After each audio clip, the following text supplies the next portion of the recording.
Vamos dar início a mais um seminário de inovação da UDOP. Eu convido para vir até aqui o Bruno Fazolo, que é gerente comercial cana da Nitro. Por favor, Bruno. O Bruno vai discorrer sobre o tema compatibilidades e interação no manejo de biológicos e nutrição.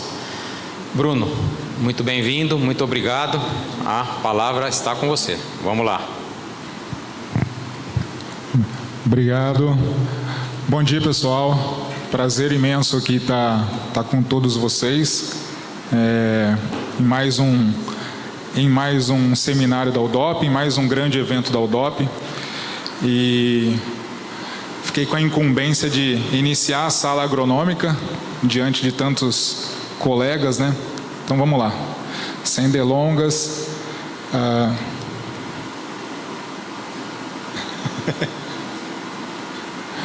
Sem delongas e problemas técnicos.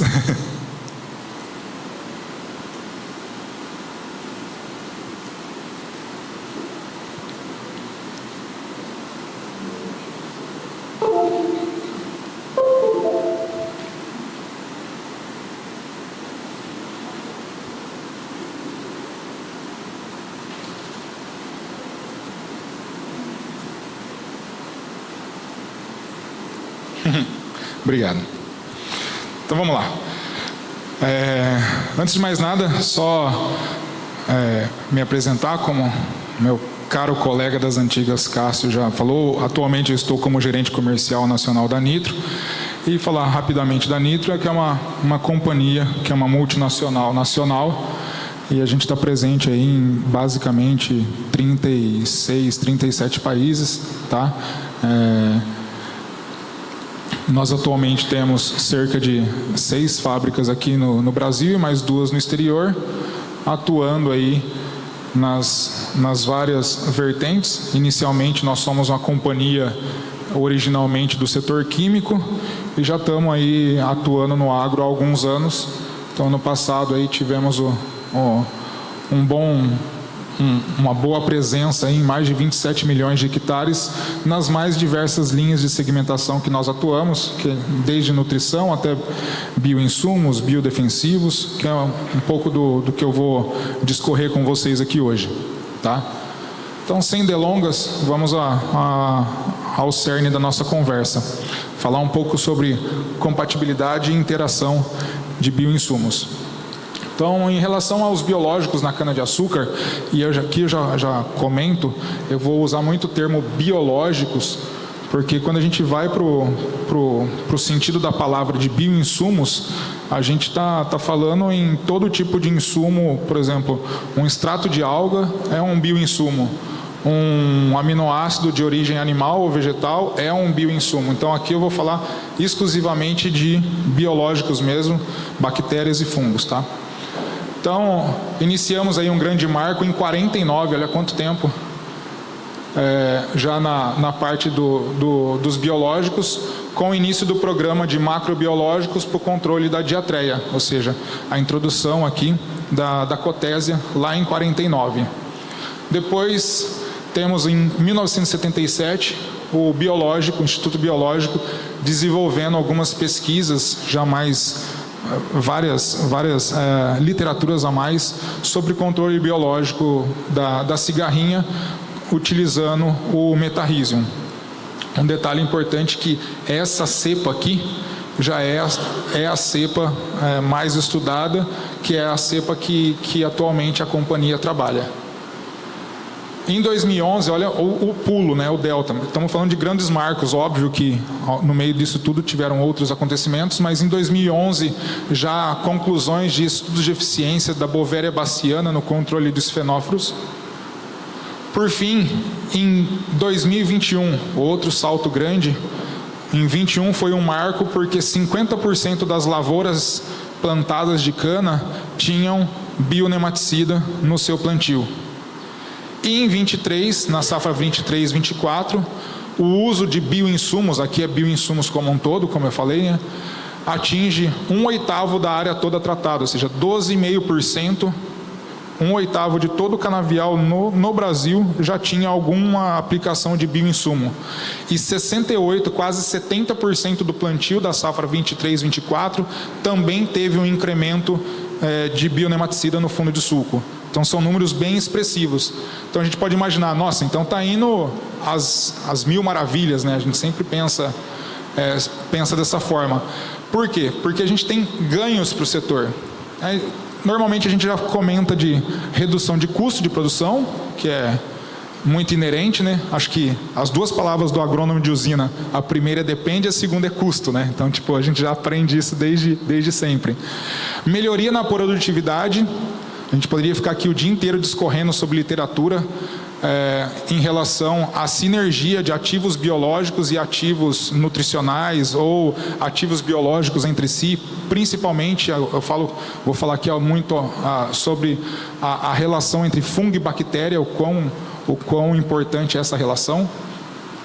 Sustentabilidade, ainda mais agora com as siglas, né, da vez, o ESG ou ESG. Então, a pegada sustentável não só por questões documentais, mas pensando sim no nosso integrante, na sociedade, no meio que a gente cultiva. E eficiência no controle de pragas e doenças, isso também já é extremamente estudado. E economia de baixo carbono. Mas eu sempre fui um cara provocativo, o pessoal lembra da minha época passei mais de 20 anos em usina, mas na prática, o que isso quer dizer, né? Eu trouxe 2 exemplos de vários, mas 2 exemplos muito, muito robustos aqui.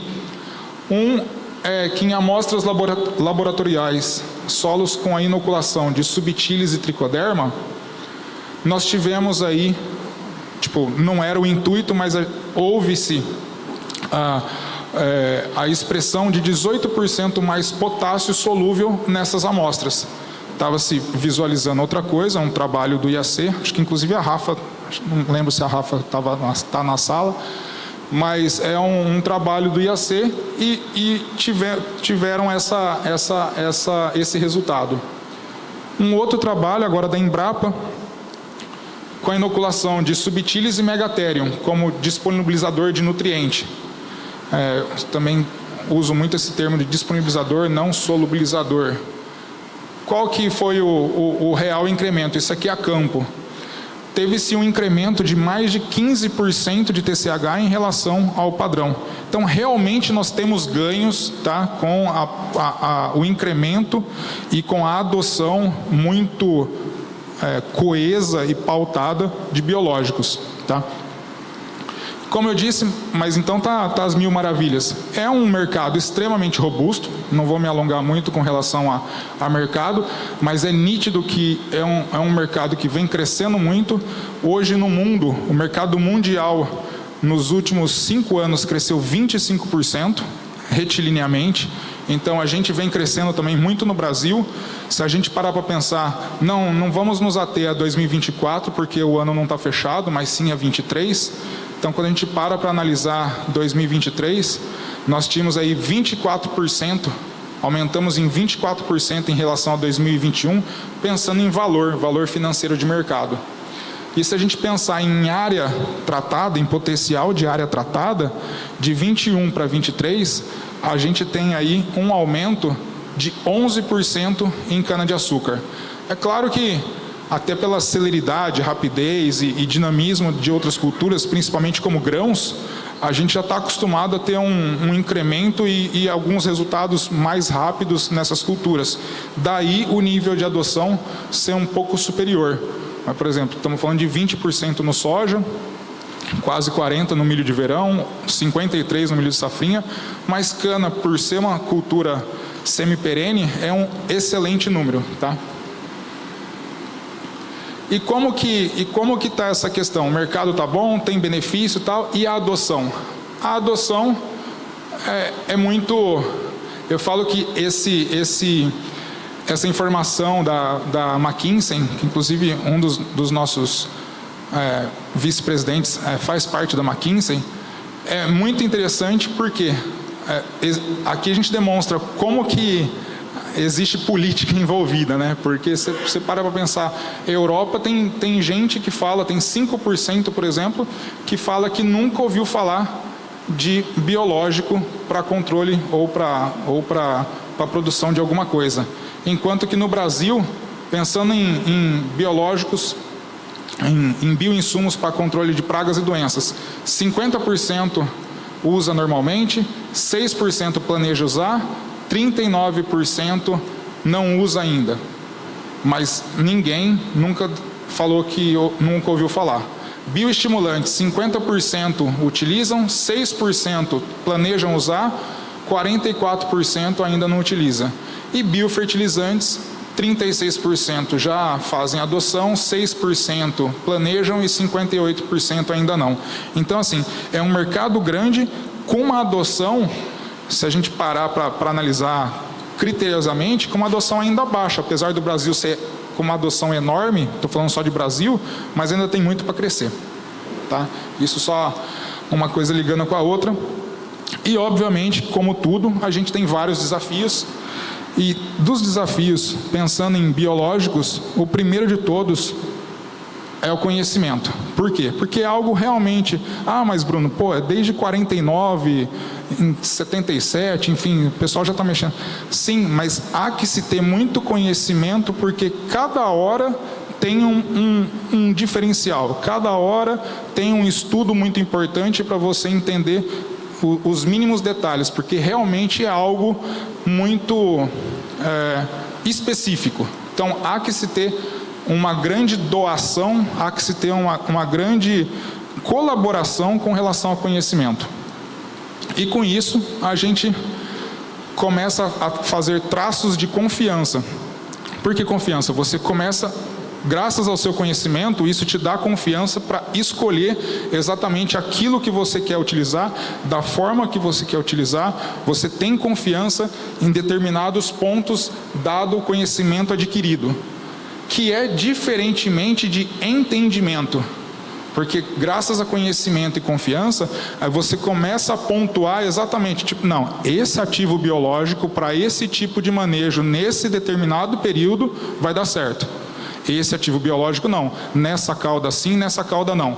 Isso é o entendimento. E por fim, a perpetuação, que eu acho que é um dos desafios não só para biológico, mas para tudo não só em usina, mas na carreira da gente, porque a gente acaba tendo muita modificação, né? Muita movimentação, então há que se ter cuidado com relação à perpetuação. Então é muito importante a gente difundir muito bem os conhecimentos e entendimentos que a gente traça ao longo desse período todo. E com isso, é inevitável que a gente consegue ter benefícios e sucesso na nossa cultura. Tá? Dentro desses desafios, um dos mais falados é a compatibilidade. Por quê? É engraçado que quando a gente falava de químico não tinha muito isso, né? Ninguém pedia para, eu quero fazer uma compatibilidade do tebutyron com clomazone, eu quero fazer compatibilidade de, sei lá, oxaflutole, isoxaflutole com tebutyron, enfim. Mas para biológico tem, para biológico existe essa necessidade, é algo que nós observamos, então... não só pela questão da necessidade, mas pela questão da parceria técnica, né? Tipo, como eu falei, eu passei mais de 20 anos como cliente, então acho que é extremamente importante a gente utilizar isso. E aqui é uma escada de característica que o Andreotti, que é o parceiro que desenvolveu todo o trabalho conosco, com relação à resistência ou ao nível de intensidade dessa compatibilidade. Ou seja, o que isso quer dizer aqui? Bradyrhizobium, coitado, é fraquinho, falar o português claro. O azospirilo, menos fraco. Bovéria e metarrhizium, está na linha média ali com relação à resistência e tudo mais. Tricoderma, como já é mais do que conhecido, é um dos fungos mais agressivos, tanto ele na ação agronômica, quanto ele na sua ação fúngica mesmo. E por fim, também já deveria ser já muito claro, os endósporos de bacilos, que é a forma mais rústica e mais resistente dentro de uma mistura. Por que eu estou passando tudo isso? Porque a gente tem que entender que existem diferenças. Tanto, aqui são lâminas de tricoderma, lâminas de subtilis, Existem diferenças básicas e estruturais. Não é só porque um é fungo e o outro é bactéria. Isso tudo tem uma diferença estrutural, eles têm estruturas de resistências totalmente distintas. E isso faz com que os ativos biológicos tenham estabilidades também muito diferentes um dos outros. O que vai, por fim, culminar no grande diferencial que é você conhecer tudo isso para que você consiga industrialmente conceber uma formulação que faça sentido. Tá? Graças a todas essas diferenças, a gente, da mesma forma que a gente faz com a agronomia mais tradicional, que é defensivo, nutrição, enfim, eu sou fisiologista, né, então eu falo muito de nutrição, a gente tem que ter capacidade técnica para reverter ou para acondicionar as características. Aqui rapidinho, só para demonstrar isso.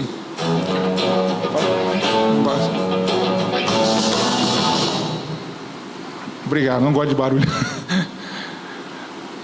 O diferencial do que é uma formulação extremamente solúvel.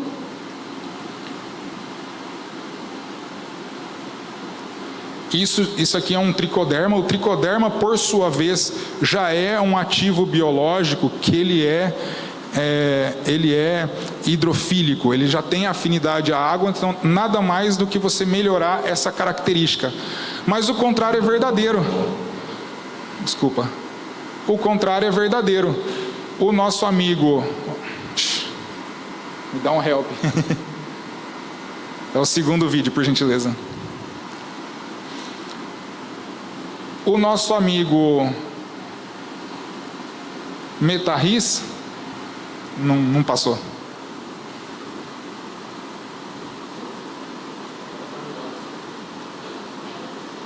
O segundo.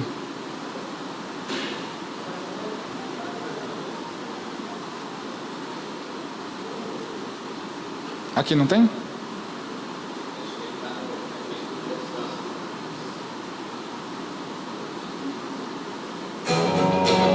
Obrigado. O Metarris, por sua vez, ele é extremamente, por natureza, ele é hidrofóbico. Então, tipo, ele ele com água não se dá bem, não. É igual o cascão. Só que, industrialmente, você consegue conceber características que façam com que você tenha essa inversão de característica do próprio ativo biológico. É só isso que eu queria dar um overview muito rápido. E aí, continuando na questão de compatibilidade, qual que foi o intuito aqui que é para discorrermos esse trabalho? Primeiro de tudo, a especificidade operacional. Todo mundo aqui, cada usina tem os seus... Eu sou muito simples, tá? Tipo, os seus BOs da vida. Às vezes tá montando uma cauda na Cururipe, deu ruim ali alguma área de... Não deu problema no mapa, deu problema no projeto, a gente sabe disso. Ah, e a cauda vai para onde? Vai para outro lugar, vai esperar, enfim. Isso é muito diferente das outras culturas. E quando eu vim para esse meio, né, para esse outro lado da mesa, eu observava que tudo era muito focado em grão. Falei, cara, mas cana, você tem que fazer um trabalho a longo prazo, 4 horas, 12 horas, 24 horas, 48 horas e assim por diante. Foi isso, esse nível de especificidade que nos moveu a fazer o trabalho de compatibilidade.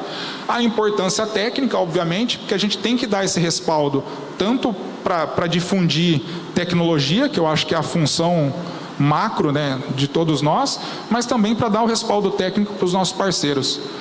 Tem uma repetibilidade de segurança, então nós fizemos, aqui o que eu vou apresentar tipo, é 1% de todo o trabalho que nós fizemos com o Andreotti e continuamos fazendo, é um banco de dados infinito. E por fim, replicação metodológica, tipo, é algo que qualquer um, eu quero fazer a contraprova, é a coisa super simples de fazer uma replicação metodológica, simples assim, né, dadas as características. Primeiro ponto é a diferença do plaqueamento. O que a gente fez? A diferença de plaqueamento convencional com simulação de cauda. Isso aqui foi a primeira coisa que eu observei e discuti muito com o professor. Porque normalmente o pessoal vai lá, pega tipo 1 grama do Metarhizium, coloca na placa de Petri, aí pega, sei lá, 1 ml do Etiprole, põe na placa de Petri, mistura, e aí conta os indivíduos que formaram colônia e assim por diante. Mas não é isso que a gente faz na vida, não é isso que a gente faz no dia a dia. A gente faz cauda. A gente pega X gramas do produto tal, em 100 litros d'água, 200 e assim por diante, a gente faz uma cauda e pega, coloca nessa cauda outro produto, X ml, X litro e assim por diante. Ou a gente faz aquelas misturas, né, tipo, muito corriqueiras, a gente está acostumado a fazer mistura de cauda. Então não faz sentido a gente pegar ativos biológicos e ingredientes ativos puros e misturar. Esse foi um dos primeiros diferenciais, que é o plaqueamento versus a simulação. Então a gente faz a simulação de cauda, exatamente na mesma proporção que a gente faz na agrícola, padronizamos a 100 litros, tá? Então todas as nossas caudas é como se fosse 100 litros, que é até mais concentrado. E aí, depois disso, a gente faz o plaqueamento. Esse é um ponto muito importante. Então, vamos aos resultados, para não me delongar tanto, tá? Primeiro de tudo, lembrem da escadinha lá que eu falei do que é o mais fraquinho para o que vai assim por diante. Então, eu comecei com o mais fraquinho, com a Azospirillum brasiliense. Então, nós fizemos azos em água, fizemos o Azospirillum com um bioestimulante, Azospirillum com um mix de micronutrientes quelatados, com fipronil, com piraclostrobina, e aí a gente foi juntando um acima do outro, ou seja, tipo, chega no 8, né, no oitavo tratamento, nada mais é que tudo junto e misturado, e é o samba do crioulo doido, falar o português claro. Então isso faz com que, já vou passar aqui, a gente tenha, obviamente, nós fizemos, é o único trabalho que nós fizemos com 4 horas, porque não faz sentido, a gente já sabe que na escada de resistência do ativo, a gente sabe que o Azospirillum, assim como o Bradyrhizobium, são os mais simples, são os mais, eu uso fraco, mas assim, são os mais sensíveis, que eu acho que fraco é melhor do que falar sensível, enfim. E aí a gente entende que, por 1 hora, e isso aqui é 1 hora de cauda pronta, tá? Por 1 hora, não houve variabilidade da diminuição do ativo biológico. Aqui já é um ponto que eu vou levar daqui para todas as outras misturas de compatibilidade que eu vou mostrar para os senhores. Nós tomamos por crédito e por verdade ter a interferência de 10% de variação. Então ficou bem, digamos assim, ficou bem rígido o trabalho. Tem gente que tem uma concentração diferente, 10% não vai fazer tanta diferença. Mas a gente pegou 10%, é um número que... sair de 10%, e quando é o vermelhinho aqui, o incompatível, a gente saiu de uma potência. Ou seja, eu saí de qualquer coisa 10 a 10ª para qualquer coisa 10 a 9ª. Então, tipo assim, eu caí uma potência, então se torna incompatível. Então, o que a gente observou aqui? Dentro de 1 hora, o Azospirillum brasiliense, com qualquer tipo de produto que foi dado a ele para ser misturado, ele teve compatibilidade, ou seja, não teve nenhuma variação entre 10%. Em 4 horas, podemos observar que tanto o bioestimulante como o fipronil não teve uma variabilidade maior ou igual a 10%. Porém, com o quelato, isso aqui depois eu fui discorrer em cima e tal, mas depois quem tiver curiosidade a gente conversa depois. E aí com o quelato teve uma diminuição de 12%, agora com os outros, quando você começa a colocar outros ativos, aí você teve uma diminuição, como eu expliquei, na casa da potência, tá? Segundo, aí eu saí do ativo biológico mais sensível para o ativo fungo, né, mais agressivo que nós temos, que é o tricoderma. Fizemos, tá, eu não vou me repetir, mas são sempre os mesmos tratamentos, as mesmas, nós colocamos à prova aos mesmos produtos. Então, bioestimulante, mix de quelatos, fipronil, piraclostrobina e todo mundo junto, agregando um por vez, tá? O que a gente observa? Eu vou passar aqui. O que a gente observou? Primeiro ponto, o tricoderma, em 48 horas, Como eu disse, isso aqui a gente está falando de 10%. Então, estou dando a visão do Bruno, tá? Não é visão... Eu estou aqui como Bruno, não só como Nitro. Na minha visão, é compatível durante 48 horas até. Tipo, abaixou, salvo engano de cabeça, foi acho que 11,2%. Speed, que é o blend de microquelatados, também teve um bom resultado. Fipronil também. Com a piraclostrobina já ficou todas as horas, né, ao longo do projeto, do trabalho, tivemos o decaimento na casa dos 10%, mas o que é um detalhe aqui? Tipo, meio que retilíneo também. Se fosse cair 10% a cada hora ou a cada mensuração, vocês concordam que era para estar vermelho, mas não, tipo, ela caiu e se manteve. Isso é o que demonstra a quantidade do amarelinho. E com os demais, a mesma coisa. Somente aqui, quando a gente junta tudo e mais a piraclostrobina, que a gente tem aí, aqui, se eu não me engano, foi para 11,7, aqui foi para 11,9, quase 12, aí aqui já foi para casa das potências.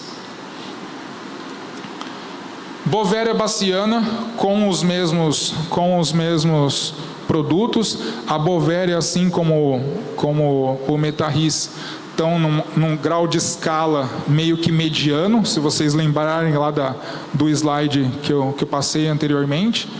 Então, da Bovéria, a gente tem um bom resultado com bioestimulante, mix, fipronil, dentro das 48 horas, e segundo, né, e conversando com o professor e com a equipe que deu continuidade no trabalho com a gente, na operação, se a gente fosse mensurar isso até 72 horas, também ia continuar. A piraclostrobina já teve um valor não tão de moderado a incompatível. O bioestimulante com quelato se manteve muito parecido. O fipronil já teve uma moderação e uma incompatibilidade, e como sempre, quando a gente agrega aí a piraclostrobina, que faz todo sentido, né, pensando em estruturas e tal, acaba sendo incompatível. O Metarris, o Metarris com os mesmos produtos, a gente tem bem um outlier, que não é outlier, senão não estaria aqui, mas realmente é uma tendência quando com piraclostrobina. Então a gente teve, mesma coisa, excelentes resultados com bioestimulante, quelato e fipronil. Já começa a dar uma derretida na casa das potências a partir de 4 horas.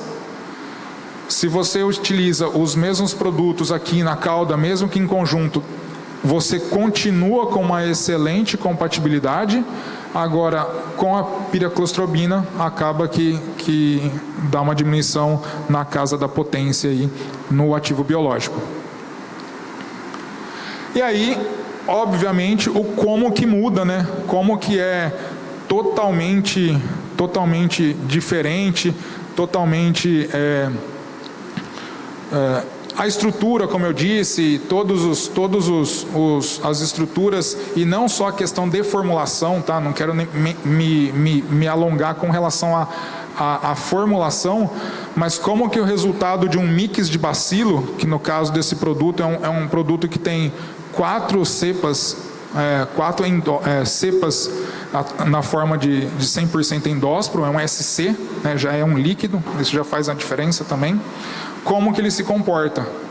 Então, em resumo fica muito nítido, não só ele, eu trouxe ele porque é um bionematicida, mas se você pegar um disponibilizador de nutriente, vai ser a mesma coisa, todas as caudas com esses parceiros, durante 48 horas vão estar verdes. Então, a gente observa que não vou voltar ao slide, mas aquela escada que o Andreotti sempre passa nas palestras dele, é exatamente isso aqui que a gente observa na prática. Então a gente viu que o azospirillum foi extremamente sensível, o tricoderma, que é um fungo, mas é um fungo mais agressivo, teve uma rusticidade a maior. Bovéria e Metarhizium, que são fungos, mas são medianos, já foram moderadamente resistentes. E, por fim, a comprovação que a questão das bactérias tem uma resistência extremamente agressiva. Por último, uma cauda que sempre foi muito pedida e tal, e eu acabei colocando aqui por último para compartilhar com vocês, que saiu faz uma semana esse resultado, que é da Bovéria baciana com etiprole. É exatamente o que a gente esperava tecnicamente do número, mas exatamente a gente já baseado no conhecimento e literatura, a gente imaginava que seria isso, mas não tão parecido, tipo, é quase que uma sombra as duas curvas. Então são totalmente compatíveis a utilização da Bovéria junto com o etiprole, até mais do que 48 horas. Elas são extremamente lineares os resultados. Mas depois que eu falei de tudo isso, compatibilidade, falei um pouco de diferença e tudo mais, e só para já encerrar aqui meu momento, com relação à efetividade, a gente falou de quais são os benefícios, quais são as diferenças de estrutura, quais são as diferenças industriais, as diferenças dos ativos biológicos, e a gente falou ao longo da nossa conversa sobre a compatibilidade, que é algo que todo mundo pergunta sobre compatibilidade. Ah, mas o produto tal com esse, cada um tem uma mistura na cabeça. A gente pega e vai atrás. A gente se atenta muito à compatibilidade. Ah, mas o bicho, né? Falar o português, cara, o bichinho vai tá vivo lá no tanque, vai tá compatível, igual a gente viu ali, quando a gente coloca outros ativos, se mantém na mesma concentração? Se mantém. A gente está extremamente focado na compatibilidade. Aí eu deixo aqui só esse ponto para a gente refletir também. E a nossa efetividade? A gente quer saber se misturar X com Y não vai dar Z, vai dar X mais Y dentro da cauda. Mas a gente está se preocupando com a questão de absorção? A gente está realmente vendo a gente não está focando só a lupa em cima do fato de ser algo novo, que o ativo biológico é algo novo, essas misturas de tanque e tudo mais. A gente está se preocupando que isso daí está indo para o solo e está realmente tendo efetividade, está tendo a absorção ali naquele meio, principalmente quando a gente fala de questões de aplicação foliar ou mesmo na vinhaça localizada. A gente está se preocupando dessa absorção. Isso está sendo absorvido pela planta, a gente está tendo consideração de toda a atividade metabólica que precisa, tipo, o canavial está receptivo a esse ativo biológico, ou voltar, né, em vez do ativo biológico, a essa cauda com ativos biológicos, o canavial está receptivo, o seu solo está receptivo. Ah, mas como assim, Bruno, solo receptivo? Tipo, eu estou fazendo as boas práticas agronômicas, ou como a gente gostava de falar na usina, eu estou fazendo arroz com feijão bem feito? Tipo, eu estou fazendo, ou não estou fazendo arroz com feijão bem feito e estou pensando em inventar um beef Wellington, estou pensando em inventar alguma comida muito refinada e eu não sei nem fazer arroz nem feijão. Então, deixo essas reflexões. E, por fim, timing de aplicação. A gente está pensando tudo nisso? A gente está fazendo a aplicação de, por exemplo, azospirillum está na moda, né? Porque a questão do nitrogênio e tal. Azospirillum está na moda. Eu estou fazendo a aplicação desse azospirillum em folha?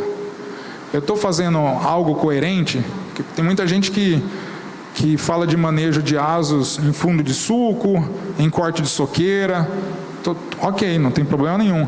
Mas a hora que eu vou fazer isso em folha, a hora que eu vou fazer isso na folha, esse canavial está receptivo? Ele tem as folhas já, ele está em estado vegetativo? Então, queria terminar a minha breve fala aqui e primeiro dizer que foi um prazer compartilhar uma parte dos resultados e é um trabalho aí, como eu disse, esse aqui é só 1% do trabalho inteiro e é um trabalho perpétuo, é um trabalho que sempre vai estar recebendo novas provocações e tudo mais, e sempre vai estar em dinâmica de resultados, tá? E essas eram as provocações que eu tinha para fazer e para trazer de resultado para os senhores, tá bom? Muito obrigado, foi um prazer abrir a sala técnica aqui com vocês. Dando sequência, eu convido o meu também não amigo, né? O Éder Antônio Giliotti, CEO da Smart Breeder, que vai falar para a gente sobre como transformar bilhões de dados e inteligência artificial para avaliação, seleção, alocação automática de variedades. É isso, Éder? É o que você chama de Google do agro. Seja bem-vindo, muito obrigado a você e à Smart Breeder, tá? Eu que agradeço. É um imenso prazer estar aqui com vocês, né? Agradeço também ao professor, amigo Salib também, pela organização. E vamos lá, né? Falar um pouco dessa questão aí da inteligência artificial, o que seria esse Google do agro, para a gente ter ideia. Bem, a gente vive a era aí da internet das coisas, né? Impulsionada pela conectividade, revolução em sensores, né? E etc. Então, estima-se que em 2025 nós vamos ter 41,6 bilhões de dispositivos de IoT, gerarão 79,4 zettabytes de dados. Ou seja, né? A sociedade também está sofrendo uma mudança profunda e, né? Tem coisas boas, coisas ruins, né? Hoje a gente vive mais tempo conectado do que com nossas famílias, mas isso mostra a força da conectividade de um lado, né? E o valor desse Big Data, ele está promovendo uma verdadeira revolução também no agro, né? Pressionando para a transformação do setor sucroenergético, ou seja, a caminhada rumo à agroindústria 5.0. Essa agroindústria que será capaz, e que tem que ser capaz, e que só sobreviverá se for capaz de explorar o poder oculto nesse zeta dados, né? Nesse grande volume de dados, tá certo? Nós temos que saber explorar esse poder oculto. Mas o que é esse poder oculto? Ele é o poder de produção de conhecimento e de sabedoria. Então eu tenho aqui, tá? A gente vê, tá certo? Eu começo nos dados, quando estruturados e analisados, eu passo a ter informações, tá certo? Quando eu aplico isso a um contexto, eu tenho conhecimento. E quando eu coloco isso na prática, eu crio a sabedoria. Então, eu tenho o Big Data, o Business Intelligence, o Data Analytics e a inteligência agronômica artificial. Ou seja, é a caminhada do Big Data à inteligência artificial. Não basta ter Big Data. Não basta ter máquina bonita, sensor bonito, aplicativo com mapa e etc., se a gente não caminhar para uma inteligência artificial, né? Que é a geração do conhecimento. Que assim, nós vamos viver um novo cenário, que é dar um upgrade na inteligência humana com inteligência artificial, para a tomada de decisões assertivas. Então eu trago aqui o ciclo de vida de dados, onde nós temos, né, essa ingestão de dados profunda, a engenharia de dados, a ciência de dados, a mineração de dados, que aí eu começo a tentar extrair, né, explicitar esse conhecimento escondido no banco de dados, e para que eu possa então ter evolução do conhecimento nos seus três focos mais práticos para nós, que seria uma análise descritiva de processos, uma análise preditiva de processos e principalmente o que vem com a inteligência artificial generativa, que é o quê? Que é a recomendação, que é a análise prescritiva que eu possa ter então a partir desse grande volume de dados, né? Através de uma plataforma inovadora para modelagem de culturas e desenvolvimento de sistemas de previsão e suporte à tomada de decisões assertivas. Muita gente pergunta para mim, Éder, mas como é que é essa coisa de inteligência artificial? Eu falo, gente, eu sempre trabalho com a mesma coisa, desde que eu estava na universidade. Por quê? A gente trabalha com modelagem de culturas. Agora eu tenho uma ferramenta nova, que é aprendizado de máquina, que é esse grande volume de dados, etc., para ajudar a gente a modelar a cultura. Mas é modelagem de culturas. A inteligência artificial, só a ciência da computação não vai resolver nada. E para quem conhece modelagem de cultura, eu tenho que conhecer de fisiologia, entomologia, né, climatologia, todas as logias, né? Nutrição, fertilidade, tá certo? Então é modelagem.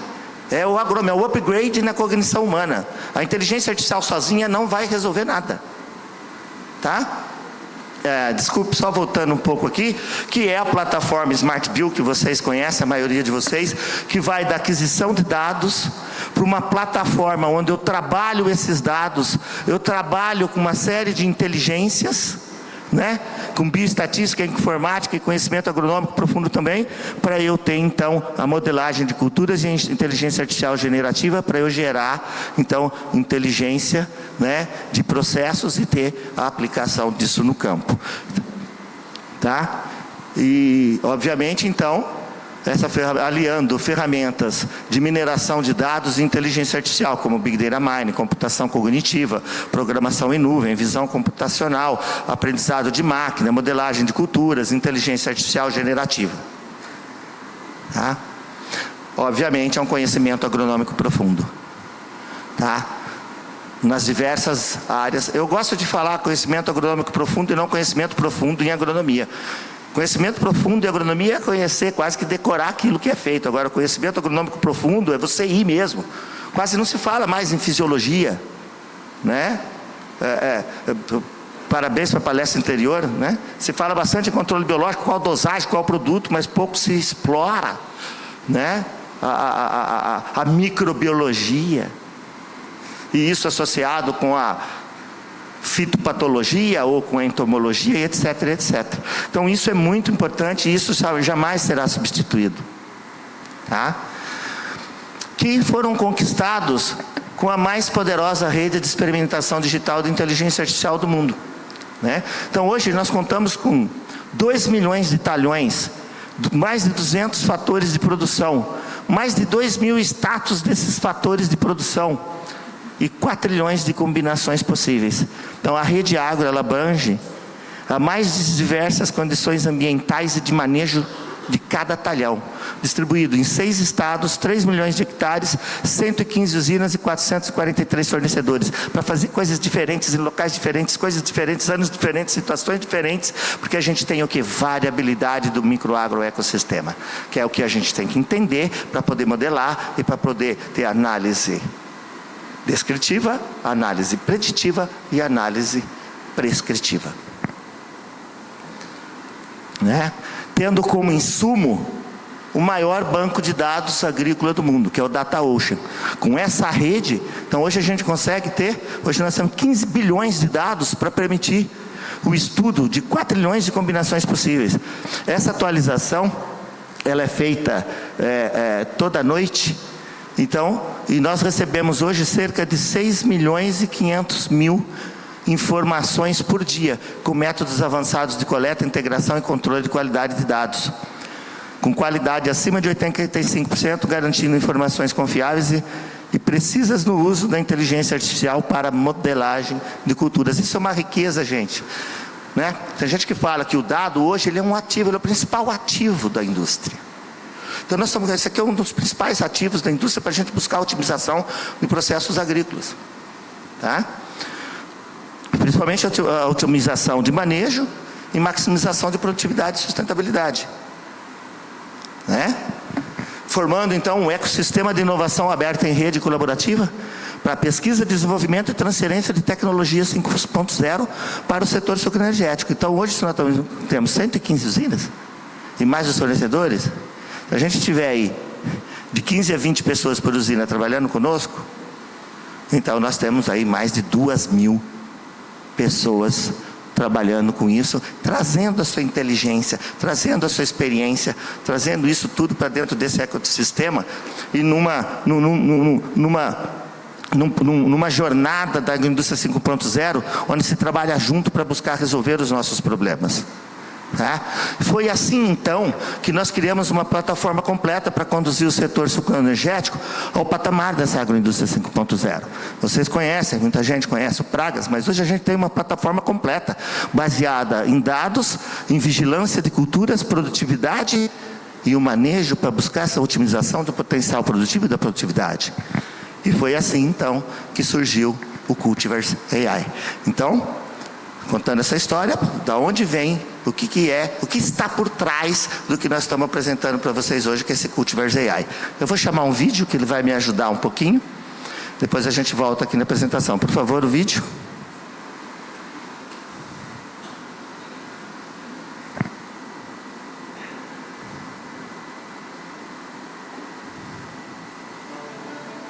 Relatos indicam que por volta de 8.000 a.C. teve início a domesticação, marcando o começo da seleção das plantas, quando ainda selecionávamos espécies da natureza e trazíamos para cultivar perto de nossos abrigos. Demorou muito tempo para a genética dar seus primeiros passos. Foi em 1860 que o monge austríaco Gregor Mendel realizou seus famosos experimentos com ervilhas num mosteiro na República Tcheca para fornecer informações valiosas sobre hereditariedade, e em 1918 aparece a teoria do melhoramento genético com Fischer, definindo que o desempenho de uma determinada planta é a soma da variação genotípica com a variação ambiental. Mas o que é ambiente? É muito mais do que uma época de colheita e ambiente de produção.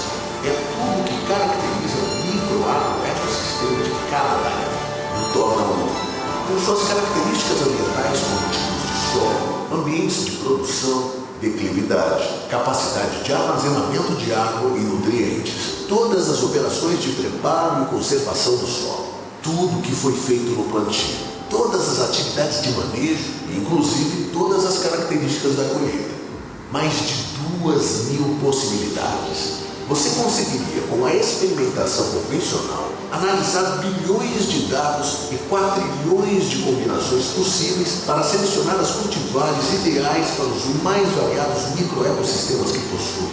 Essa complexidade de genótipo, solo, ambiente, clima, manejo e a diversidade genética disponível hoje indica que isso é humanamente impossível.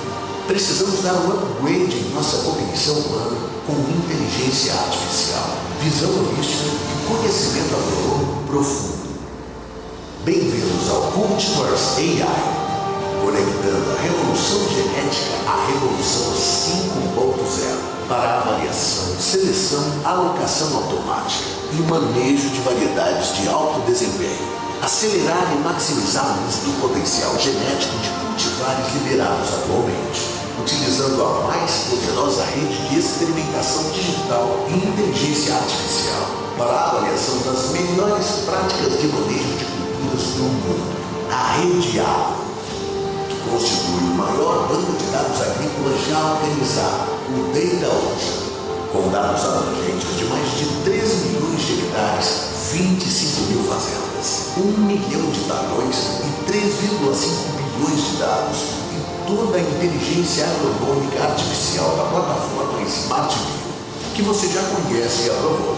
Tudo isso para você ter muito mais rapidez, objetividade, eficiência, assertividade e segurança na hora de escolher as cultivares a serem alocadas em cada talhão da sua lavoura. Uma tecnologia completa, inovadora, automática e em tempo real, permitindo a automatização da avaliação de performance de mais de 200 cultivares, determinação da contribuição de mais de 2.000 fatores para o desempenho de cada uma delas, e elaboração da bula varietal eletrônica, contendo os fatores de sucesso e de restrição de uso de cada variedade, mapeamento da adaptabilidade de cada cultivar a cada microecossistema, seleção e alocação automática de cultivares com base nas características e manejo específicos de cada talhão, desenho de um plano plurianual de readequação e manejo de cultivares e, por fim, fazer simulações e análises econômicas com o novo plano de manejo 5.0, para você otimizar o uso do potencial genético das cultivares, maximizando o seu lucro e sustentabilidade. Isso é ciência, isso é tecnologia, Isso é revolução. Isso é Smart Agricultura.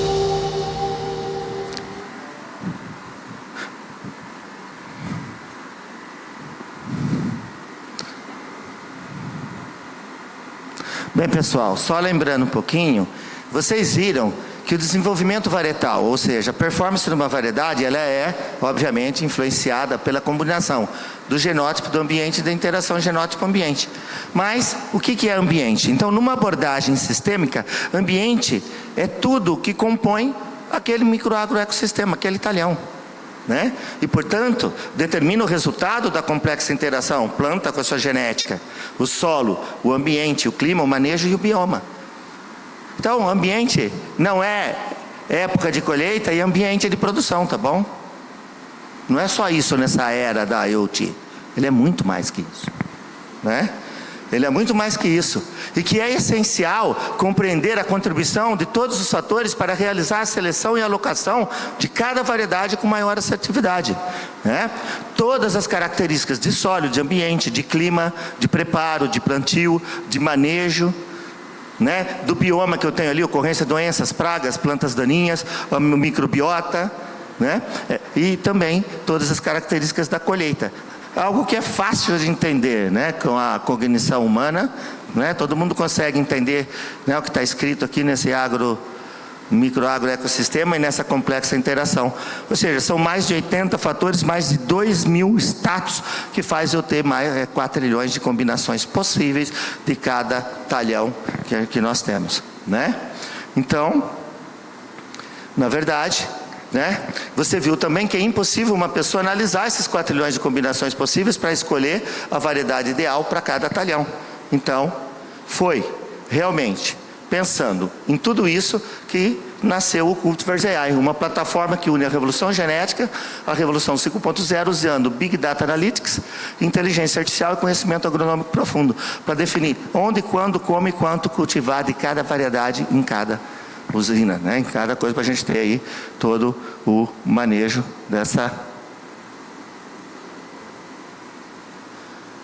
de cada cultivar. Para que isso? Para aumentar a assertividade do manejo, avaliando a performance de cada cultivar em tempo real, com alta precisão, repetibilidade, considerando os mais de 2 milhões de microagrosistemas cultivados com cana no Brasil, selecionar e alocar cada variedade ideal, né, ao processar esses quadrilhões de combinações, considerando os mais de 2.000 fatores, né, características dessa interação complexa, e elaborar um plano plurianual de readequação varietal, tudo de forma automática, né, com serviços disruptivos, como o mapeamento de grupos de manejo inteligentes para alocação de variedades, análise de desempenho varietal por ecoinformática e Big Data, inteligência artificial e fenotipagem de alto rendimento, determinação da contribuição de cada fator de contribuição ambiental. Por exemplo, aqui eu tenho a aplicação de fungicida. Então, na média, na rede a gente consegue ver que ele responde, que ele contribui, né? Tudo bem, as empresas de químico e de fungicida, né? Um dado super interessante, né? Que aumenta em 8%, só que cada variedade responde de maneira completamente diferente. Então, aqui nós temos um fator de contribuição para cada variedade. E aqui nós temos, né? Se eu sei a contribuição de cada fator para cada variedade, eu consigo ter a bula eletrônica, ou seja, tudo que aquela variedade responde mais e tudo aquilo que ela responde menos, ou seria então situações restritivas para aquela variedade, né? Há muito tempo a gente fala lá no programa, né, de bula varietal, e agora a bula varietal saía da cabeça, da experiência, alguns experimentos, agora ela sai de maneira automática, baseada em tudo isso que a gente está falando, que é a experimentação 5.0.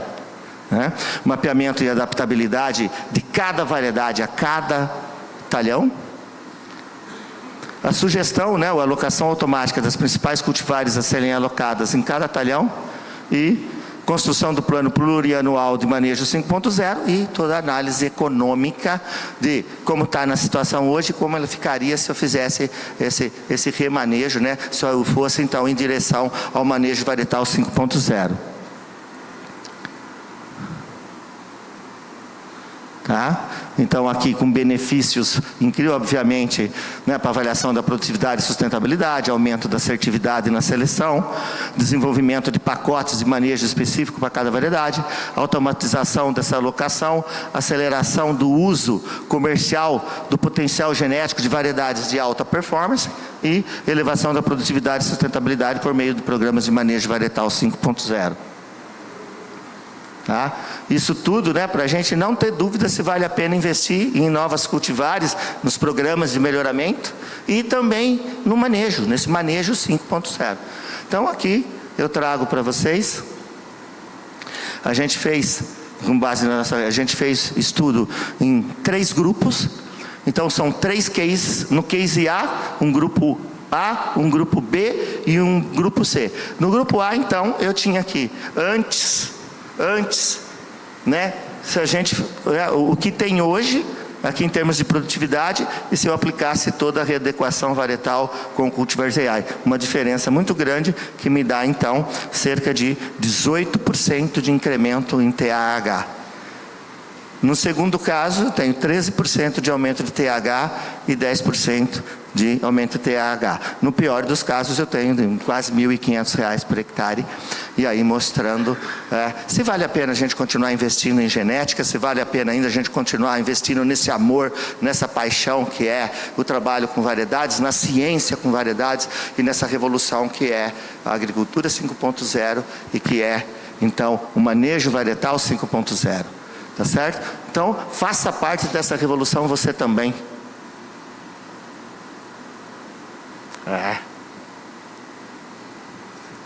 Está enroscado. Participe do maior programa de manejo varietal do mundo, Cultivars AI.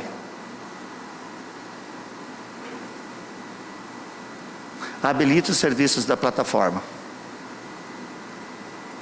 O máximo de inteligência artificial e uma solução disruptiva, única, completa, para a seleção e alocação de variedades, que vocês ajudaram a gente a fazer. Que esse ecossistema de inovação aberta, com mais de 100 usinas, nos puxando a orelha todo dia, nos empurrando e nos trazendo, né, para estar aqui com grande orgulho apresentando essa revolução da ciência, né, e é sobretudo aí um grande ativo para o setor, tá? E uma ferramenta que eu acredito que vai revolucionar a nossa forma de fazer manejo de variedades. Muito obrigado. Vamos para o terceiro tema desse painel 1, do 7º Seminário de Inovações da UDOP. Então eu convido para falar conosco aqui a Nathalie Yamashita, que ela que é agrônoma de campo da Corteva, e vai falar para a gente sobre inovações da Corteva para impulsionar a agroindústria canavieira com eficiência e sustentabilidade. Muito Isso obrigado. Aí, Cássio. Obrigada a você. Pessoal, muito bom dia. Galera que está aí no fundão, tem vaga aqui na frente, caso vocês estejam cansados, caso queiram sentar, galera da Corteva que está aí. Muito bom dia a todos, eu sou a Nathalie Yamashita, eu faço parte do time de agronomia da Corteva, que é um time de desenvolvimento de mercado, de desenvolvimento de produto, voltado 100% para cana-de-açúcar. Então o time da Corteva, o time de cana da Corteva, ele é segmentado, né? Então a gente atua exclusivamente, apaixonadamente com a cultura da cana-de-açúcar. Eu falo isso com propriedade porque todo o time da Corteva, né, é um time que tem bastante tempo de mercado, tudo velho essa galera, e inclusive Laurinho, que fica aqui na região de Araçatuba, é uma turma que trabalha com cana há bastante tempo, e eu vim aqui hoje para apresentar para vocês esse título aqui, né, que é Inovações da Corteva para impulsionar a agroindústria canavieira com eficiência e sustentabilidade.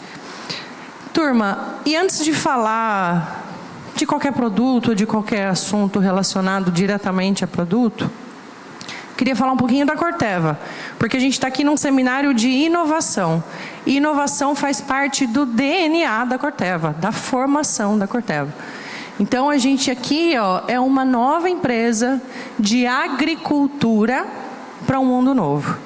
Para quem não sabe, a Corteva é uma empresa exclusivamente agrícola, né? Ela é resultado de uma fusão entre Dow e DuPont, para a galera que conheceu né? Antigamente, Dow e DuPont eram duas empresas que atuavam no mercado agrícola e no mercado químico, industrial, enfim. E a Corteva é a junção, é o resultado da fusão dos negócios agrícolas dessas duas empresas. Então, hoje, o nosso negócio é 100% agro no mundo inteiro, nos países onde a gente atua com agricultura. E somos, turma, olha aqui, uma empresa extremamente jovem, né? A gente teve a conclusão aí da nossa fusão, a gente abriu capital na Bolsa de Nova York em 2019, então a gente tem 5 aninhos e pouquinho aí de idade. E graças a Deus e ao bom trabalho do time que vem trabalhando com a gente, né? Me incluo também nesse time de certa forma aí, há quase 4 anos. Graças a esse trabalho e a proximidade, a amizade, o conhecimento, a abertura que vocês nos dão, a gente vem crescendo a cada ano. E a gente vem falando a gente está aqui para falar de cana, né? A Corteva é uma empresa que atua em todas as culturas no Brasil, mas quando a gente olha pontualmente o negócio de cana, aqui no Brasil vamos dizer assim, é o cerne global da cana-de-açúcar. Então, a gente tem, como Corteva, né, global, como negócio global, a gente tem uma lupa maior para o negócio de cana-de-açúcar que acontece aqui no Brasil, e para a gente isso é muito, muito positivo, porque a gente está falando de inovação. A gente está falando de investimento e a gente está falando de tudo que a gente pode desenvolver de novo no mercado da cana-de-açúcar. O nosso propósito, turma, é enriquecer a vida daqueles que produzem e daqueles que consomem, garantindo assim o progresso das próximas gerações. Né? O primeiro colega que fez a apresentação aqui falou bastante a respeito de biológico. A gente também entende que é um rumo que o mercado no Brasil vem tomando e vem crescendo muito, e é por isso que a gente também investe nesse negócio. A gente tem ferramentas a serem lançadas já no ano que vem, voltado para mais um biológico na nossa linha. Esqueci de comentar, turma da Corteva, com relação aos nossos negócios do Brasil também. Recentemente, acho que todos ficaram sabendo, né, da aquisição da Stoller pela Corteva. Então, a Corteva ela quer ser uma empresa agro, quer ser uma empresa referência no mercado e quer ser uma empresa que atua em diversos negócios, né? E a gente pode notar aqui, nesse slide aqui, que a gente atua em sementes, né? A Corteva tem liderança no mercado de sementes, no negócio de biotecnologia, proteção de cultivos, né, em todos os segmentos, herbicida, fungicida, incluindo os biológicos, e soja, milho e cana-de-açúcar são as, vamos dizer assim, top 3 culturas do Brasil. Tá? E aí, voltando ao slide aqui que estava fora de ordem, né, eu comentei da importância da gente ter essa lupa para cana-de-açúcar no Brasil, é porque a gente recebe mais investimento, turma. E aí a gente pode sim investir mais em pesquisa, em desenvolvimento de novos produtos, novas ferramentas que auxiliem os usuários, né, as usinas, os produtores, a obterem mais sustentabilidade, maior eficiência na produção de cana-de-açúcar. E aí, turma, em 2019, quando a gente começou o nosso negócio em cana, para quem lembra, a gente tinha aqui, basicamente, uma linha como essa. Uma linha relativamente pequena. Apesar de Dow e DuPont serem duas empresas muito grandes, no negócio da cana, eram empresas que não tinham tanto foco, para falar o português claro aí, né? E a gente tinha um portfólio relativamente limitado, turma. Hoje, de 2019 para cá, a gente literalmente dobrou o tamanho do nosso portfólio em número de produtos. Então, a gente tem aqui na nossa linha herbicidas, né? Coact, Combine, Dontor Ultra, Linear. Temos o inseticida para broca, que é o Revolux. Temos inibidor de florescimento, temos maturador, temos fungicida tanto para aplicação em suco de plantio quanto para aplicação foliar, e temos produtos biológicos, incluindo aqui o Onsugo e o Inlion. Então, assim, a nossa linha, ela cresceu muito. Eu estou há pouco tempo na Corteva, já trabalho com cana há 14 anos, mas eu estou há 4 anos na Corteva. E de lá para cá, a gente lançou 5 produtos, trazendo reposicionamento também de produto, que já estava na linha. Então, a gente fez uma força-tarefa para chegar aonde a gente está hoje. E para falar um pouquinho desse produto aqui, turma, só fazer alguns comentários rapidamente.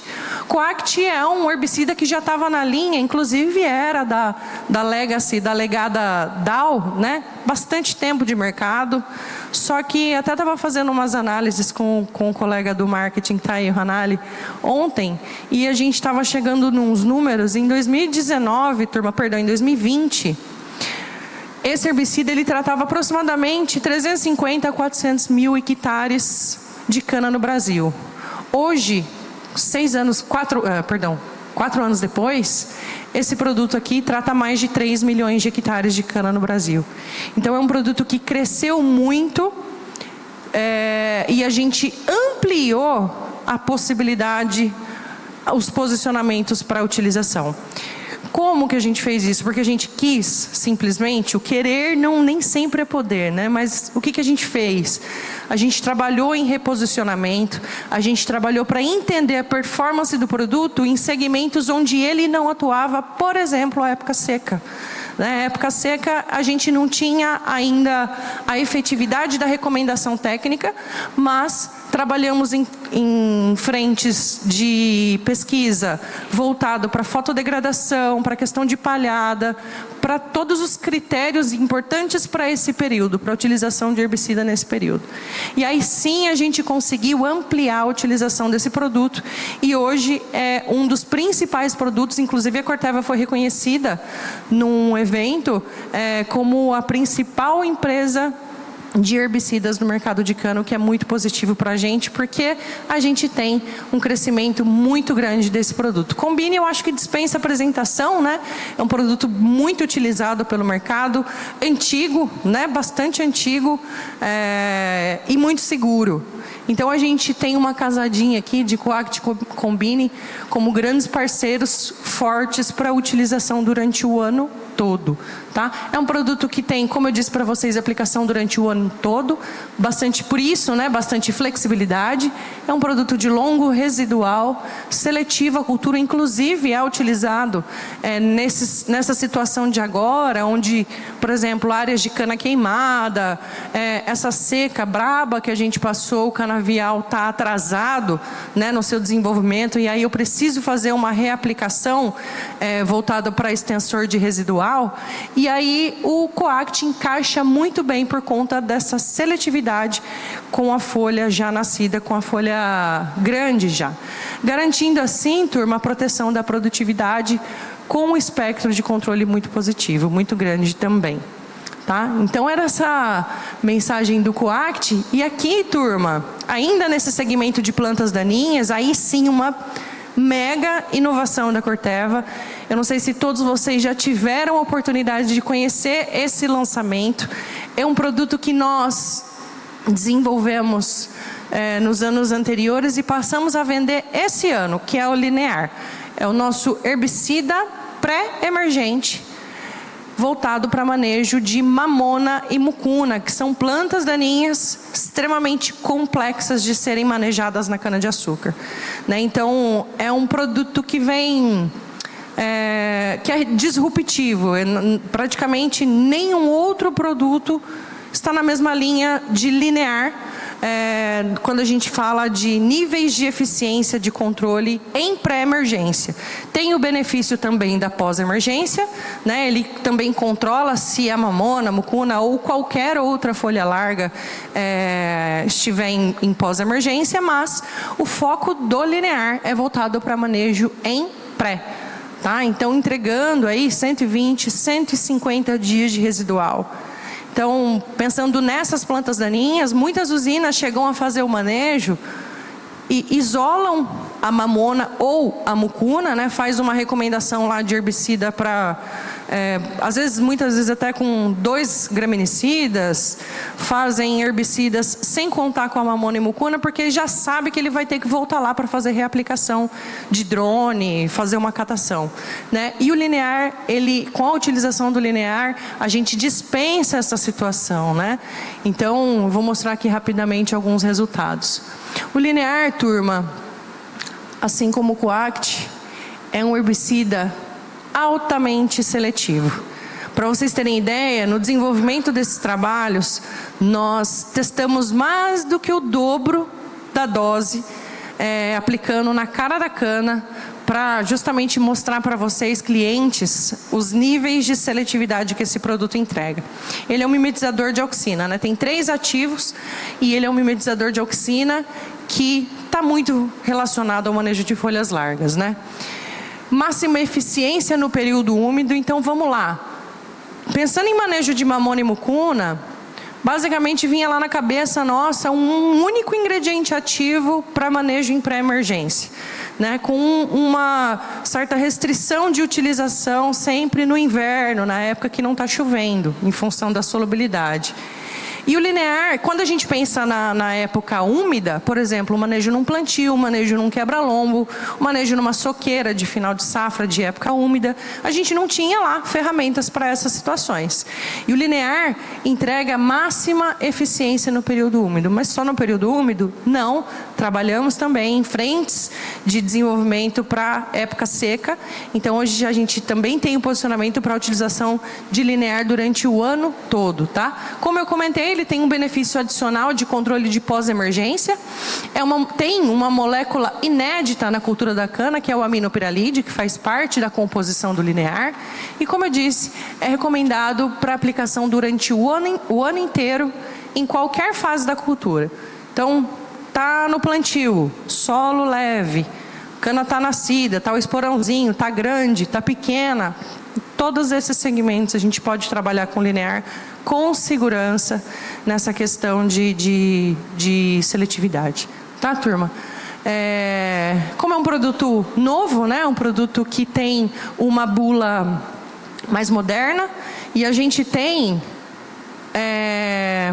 registro para aplicação em todas as modalidades. Então, podemos fazer aplicação tratorizada, aplicação aérea, aplicação via drone e até mesmo, turma, tem registro para aplicação costal. Tá? Eu sei que ninguém vai querer pegar uma bombinha costal, né, para fazer aplicação de linear, mas se precisar, tem a recomendação, tem o registro para aplicação via costal também.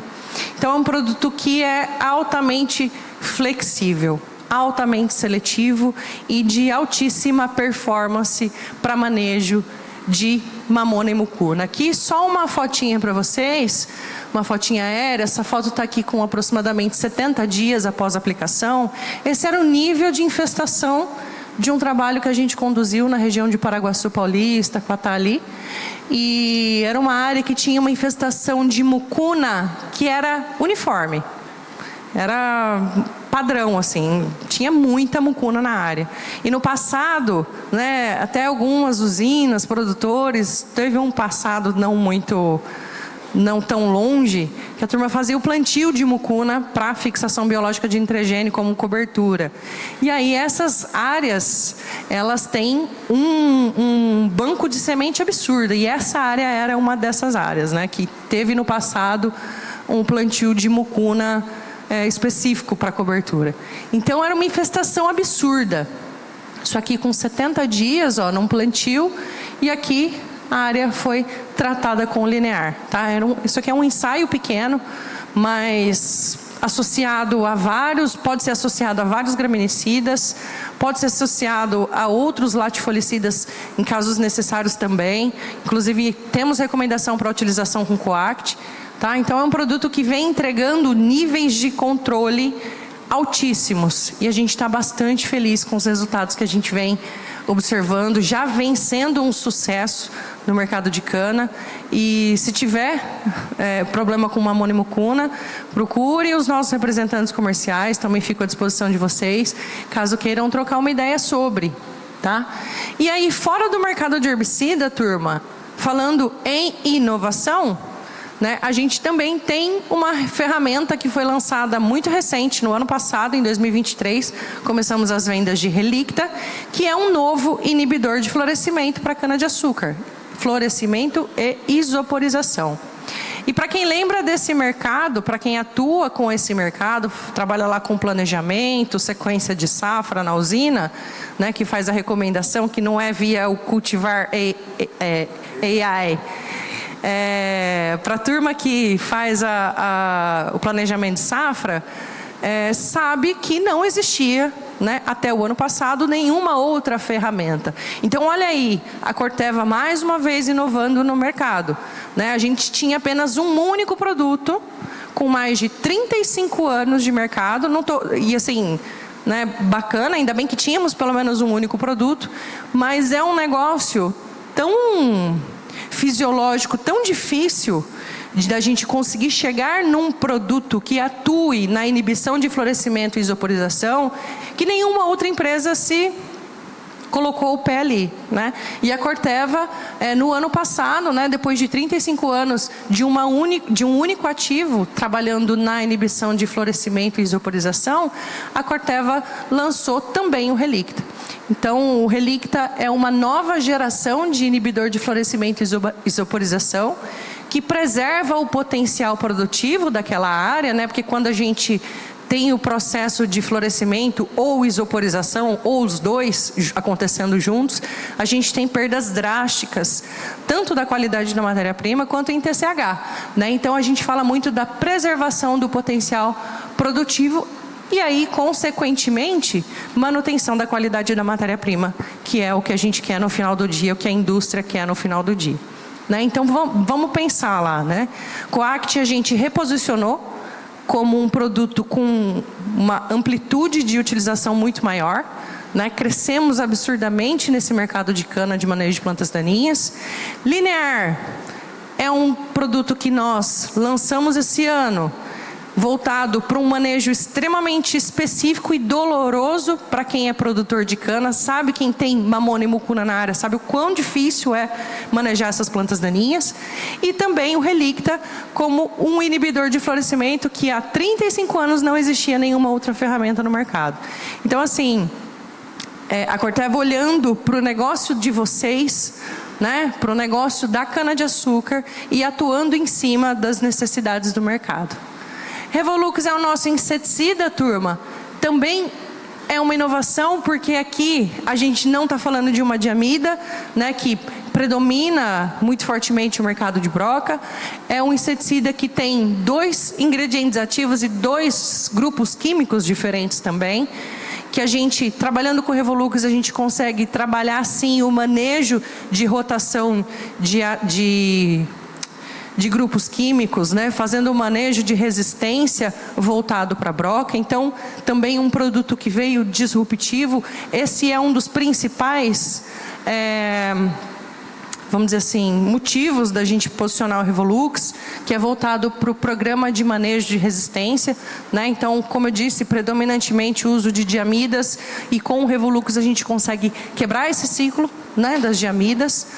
E já existe, turma, é que no negócio de cana a gente não fala muito, mas já existe muitas informações, né, a respeito de resistência aos defensivos agrícolas. Mais de 580 tipos de insetos e ácaros e mais de 230 fungos e plantas daninhas. Ou seja, a resistência é uma realidade, né? É que em cana-de-açúcar, a turma da soja atua mais fortemente sobre isso. E cana-de-açúcar a gente não estava tão atento a isso. Tá? Então, esse é um produto que a gente já está no, acho que desde formação de Corteva, né? Já lançamos de cara o Revolux. Então, uma outra informação importante aqui, o Revolux tem ação ovicida, né? Então, é por isso também que nós recomendamos o Revolux na primeira aplicação, pensando em reduzir a pressão de infestação, tá? E produto muito seletivo. Tem vários prêmios voltados para a química verde, né, por conta da quantidade de ativo, por ser altamente específico, né, ele é um lagarticida, né, ele não tem ação sobre outros inimigos naturais.